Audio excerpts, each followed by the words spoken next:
What's going on, everyone? I'm just a typical average American here today to react and learn about how ferries in Norway work. Now, to a Norwegian, I think that would sound like kind of a silly thing to learn about, but as an American, in America, we really don't have ferries, or at least they're not very common at all. I mean, I feel like whenever I've seen a ferry ever, the few times I've ever seen a ferry here in the United States, it's in a major city to like go across a river or to do a tour, like a tour or something. It's very much like it's a travel experience. It's fun. It's different. All of us Americans are like, "Oh, a ferry ride. That sounds so awesome. That's amazing. I've never been on that." It's just not common. Whereas in Norway, I feel like ferries are very common. They're not just something you do for fun or to take a tour. They're like a very important method of transportation around Norway, which makes sense because so much of Norway is on a coast and connected to a huge body of water. Whereas in America, especially the states I've lived in, like I've never been by a body of water. Like there's no rivers, hardly any rivers, and definitely no need for ferry rides. So this is actually something real interesting and very different between just normal Norwegian culture and American culture. So I am excited today to learn all I need to know about ferries in Norway, what they're for, how you use them, where they go, all that stuff that I've never gotten to learn. So with that being said, let's take a look. People traveling in Norway, especially in the western and northern part, will soon realize that Norway is the land of the ferries. Yeah, already, the land of the ferries. Wow, so it's even more than I thought.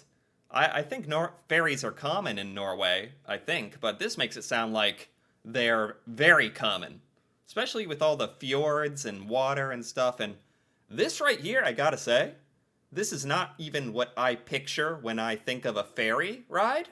This looks like a giant boat to me. Like in America, ferries are these very, very tiny, small little boats that carry people for a little bit and you have fun and get off. It's like a tourist thing.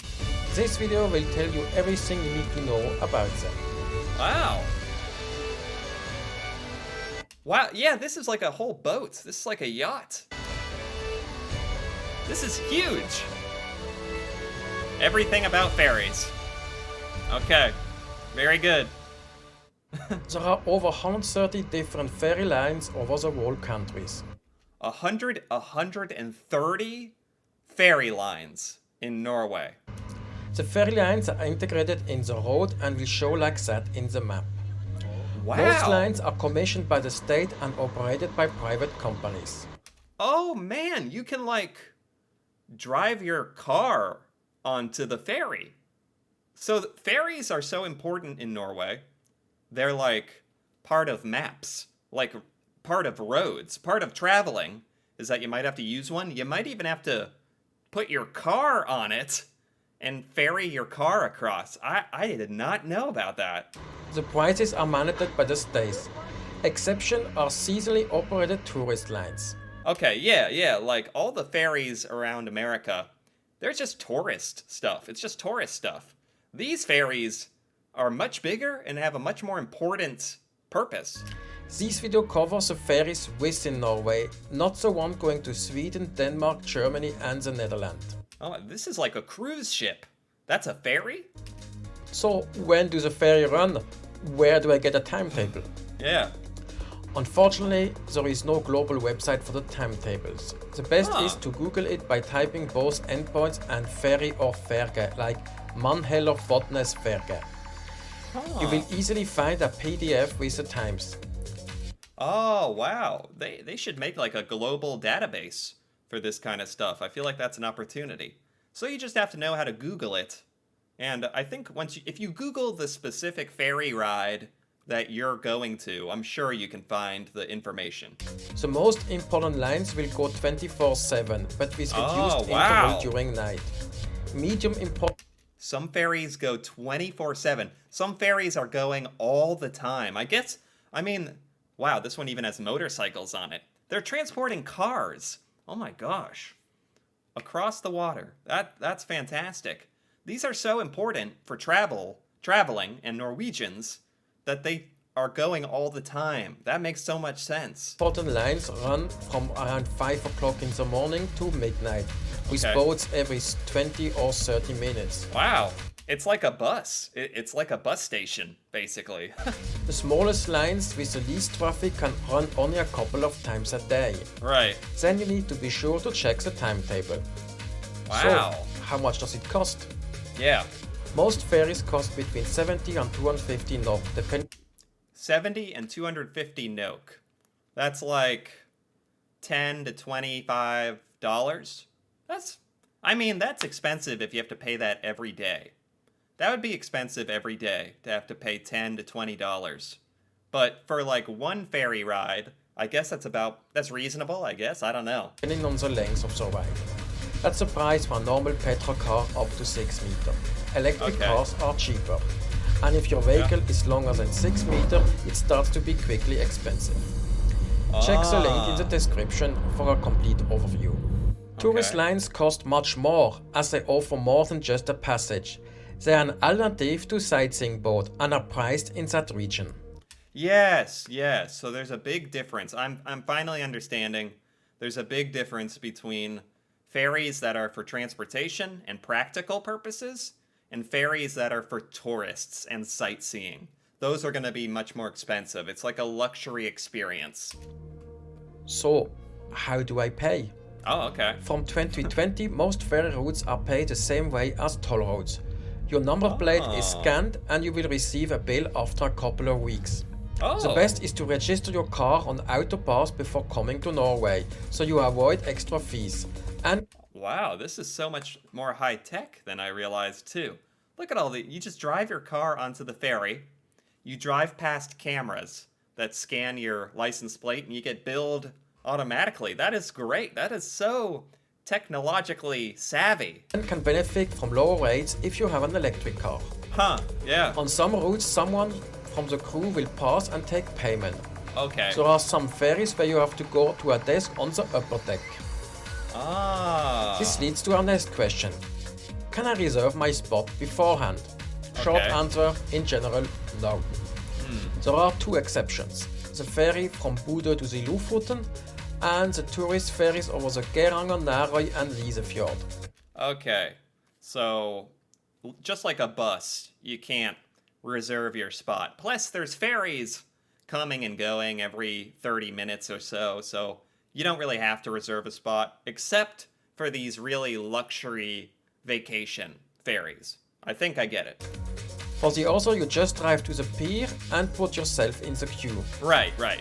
It's very rare that you will have to wait more than the next ferry. Yeah. So, Okay. My God. That is so funny. It's like waiting for the bus. Man, this is so much different in Norway than the United States. So none of this exists in the United States. Like, I never knew ferries could just be a part of public transportation. how do I queue up? How does it work with multiple destinations? Okay. So, when you arrive at the harbor, you take the first line available. Cars will queue up first on lane 1, then on lane 2 and so on, unless Okay. signaled otherwise. And they will be taken in that order. Oh, this is very organized. I like this. You just queue up in your car, like waiting in line. Does the line ever get so long that you actually have to wait for another ferry to come? Like there's too many cars? I imagine that can happen. In case of multiple destination, queue up in the lane of the destination. Multiple destination can be served from different lines from the same pier or from the same ferry stopping at several harbors. Wow, look at this thing. Oh my gosh. Look at that thing. That looks like a floating bridge. I have never seen a ferry like this. So it's like built specifically to ferry cars and vehicles. That That is so cool. What kind of facility are at the harbors? There are Okay. usually not many facilities around the waiting lines, especially if the pier is not in a town. Then you will have just a toilet. Ah, In some places with a lot of traffic and long waiting time, there might be a kiosk. okay. And how does the boarding happen? Yeah. When the ferry is ready, the crew will make a sign that you can drive on the ferry. They will advise you to drive on a certain lane on the ferry depending on the size of your vehicles. Oh my gosh, I would be so nervous doing this for the first time. Driving my car onto a boat. I'd be so nervous I'm gonna do it wrong or drive off into the water or something. I'm sure this is something you get used to. On ferry stopping at multiple destinations, you might be asked to turn your car around, so you can quickly exit on arrival. This is Okay. done by either doing a lap of honor on the ferry deck or by driving backwards on the ferry. In case you have problem with that, you Oh no, not driving backwards onto the ferry. Oh no, don't tell me to do that. should train at home before coming to Norway. You should train. you should practice. Oh, you gotta practice at home so you don't hold everyone up. It might also be useful on small mountain roads. Oh man, I bet if there's ever Americans, like in a rental car or something, they take forever to do this. RVs and caravans need to close their propane system before boarding. When parking the car, be sure to put the handbrake and leave it in gear or in pay mode. Right? Some ferries have cramps to access lower and upper car decks, which are also used to park cars in case of heavy traffic. So, can you just sit in your car the whole time? Well, it looks like a lot of people are getting out of their car. There's a whole bus on there. What the heck? A lot of people get out of the car and like walk around. Or maybe you can just sit in there. Whatever you want, probably. If you're in one of these, be sure that your handbrake is tightened. You don't want your car to roll when the ramps are moved. Yeah. What happens while being on board? Yeah. You should leave your car. On short trips, Oh. you can go to the upper deck and enjoy the views. Yeah. You should get out of your car and actually enjoy the ferry ride. This is kind of the tourist part of it, even if you're doing it for travel purposes, practical purposes around Norway. Why not get up and walk around and get fresh air and take in the beautiful sights? Some ferries sell coffee, waffles, and hot dogs, usually on the longer routes. Nice. You will also Oh my gosh, this would be so cool.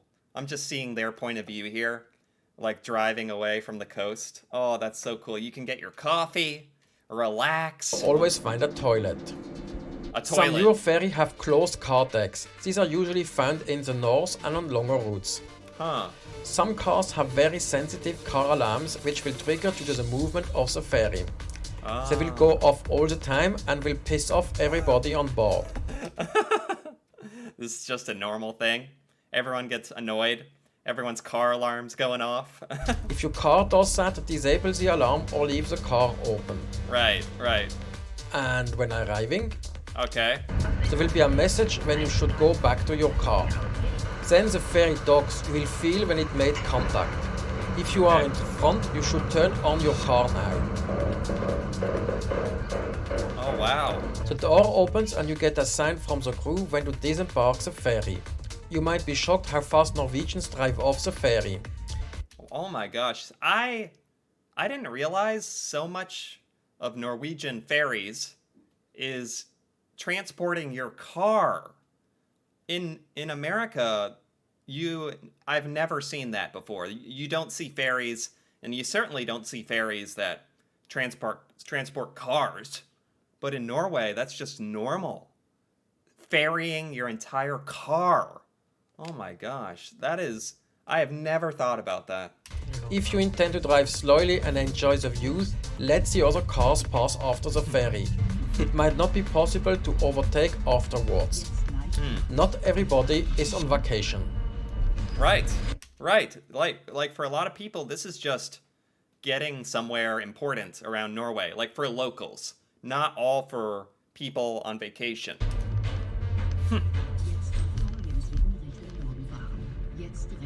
Wow. Fun fact, ferries are usually named after nearby geographical features. In recent years, some of the most important routes were replaced by tunnels or bridges. This large ferry were then moved to other routes in the country which required larger ferry, and the one Okay. previously running on that route moved somewhere else. Oh, so if the route is short enough, you can maybe build a bridge and then use the ferry somewhere else. Okay. So, as an example, the ferry Rifylke, which ran between Stavanger and Tau, was moved to the end of Sonjefjord between Manneler and Fotnest, after the tunnel between Stavanger and Tau was opened. Right, a tunnel. So that's it. If you have any questions, then write them in the comments below. Wow. Please give it a like, and if you haven't done it, then subscribe to our channel.